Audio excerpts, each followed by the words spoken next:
دجال کے بارے میں دنیا میں کئی نظریات پائے جاتے ہیں، جن میں سر فہرست اور سب سے زیادہ عام نظریہ یہ ہے کہ دجال ایک مخصوص شخصیت اور انسان ہوگا جو کسی نامعلوم جزیرے پر قید ہے اور مستقبل میں سامنے آئے گا۔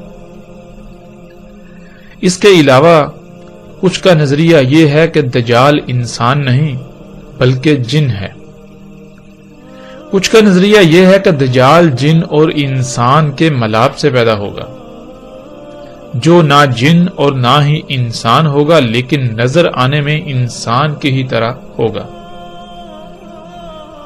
کچھ کا نظریہ یہ ہے کہ دجال یہود و نصارہ کے علماء اور پادریوں کا نام ہے۔ کچھ کا نظریہ یہ ہے کہ دجال امت محمد میں باطل علماء کا نام ہے۔ کچھ کا نظریہ یہ ہے کہ دجال ایک نظام ہوگا۔ کچھ کا نظریہ یہ ہے کہ دجال ایک ریاست ہوگی۔ کچھ کا نظریہ یہ ہے کہ دجال دنیا پر مسلط خائن، ظالم اور جابر حکمرانوں کا نام ہے، اور کچھ کا نظریہ یہ ہے کہ دجال دنیا کی سپر پاور امریکی ریاست کا صدر ہے۔ ان تمام نظریات میں سب سے زیادہ پایا جانے والا نظریہ اور جو عام نظریہ ہے جس کا ذکر پہلے ہو چکا وہ یہ ہے کہ دجال ایک مخصوص انسان ہوگا۔ ایسا نظریہ رکھنے والوں میں بھی دو گروہ ہیں۔ ان میں ایک گروہ وہ ہے جو یہ سمجھتا ہے کہ دجال ابن سیاد یا ابن سائد نامی وہ یہودی لڑکا تھا جو رسول اللہ صلی اللہ علیہ وسلم کی موجودگی میں پیدا ہوا اور اس وقت موجود تھا، بعد میں وہ غائب ہو گیا، اسے کہیں نامعلوم جزیرے پر قید کر دیا گیا اور قیامت الساعہ کے قریب آزاد کیا جائے گا۔ پیچھے جتنے نظریوں کا ذکر ہوا اس کے علاوہ اس نظریے پر بھی لا تعداد سوالات پیدا ہوتے ہیں۔ مثال کے طور پر اس کو قید کب اور کس نے کیا؟ بہرحال دجال ایک مخصوص شخصیت اور انسان ہوگا۔ اس نظریے میں دوسرا گروہ یہ سمجھتا ہے کہ ابن سیاد دجال نہیں بلکہ ابن سیاد کی موت ہو چکی، یہ دجال اس کے علاوہ ہے جو کسی نامعلوم جزیرے پر قید ہے جو قیامت الساعہ کے قریب آزاد کیا جائے گا۔ ناظرین، یہ وہ نظریات ہیں جو دنیا کے انسانوں میں دجال کے بارے میں پائے جاتے ہیں۔ ان میں حقیقت کیا ہے؟ کیا دجال ایک مخصوص شخصیت، فرد واحد اور انسان ہے، یا دجال انسان نہیں بلکہ جن ہے؟ کیا دجال نہ انسان ہے اور نہ جن بلکہ ان دونوں کے ملاپ سے پیدا ہونے والی انسان نما مخلوق ہے یا کوئی اور مخلوق؟ کیا دجال یہود و نصارہ کے علماء اور پادریوں کا نام ہے یا دجال امت محمد کے باطل علماء کا نام ہے؟ ناظرین، کیا دجال ایک نظام ہے یا دجال ایک ریاست ہے؟ کیا دجال دنیا پر مسلط خائن حکمرانوں کا نام ہے یا دجال دنیا کی سپر پاور امریکہ کے صدر کا نام ہے؟ آخر کیا ہے یہ دجال؟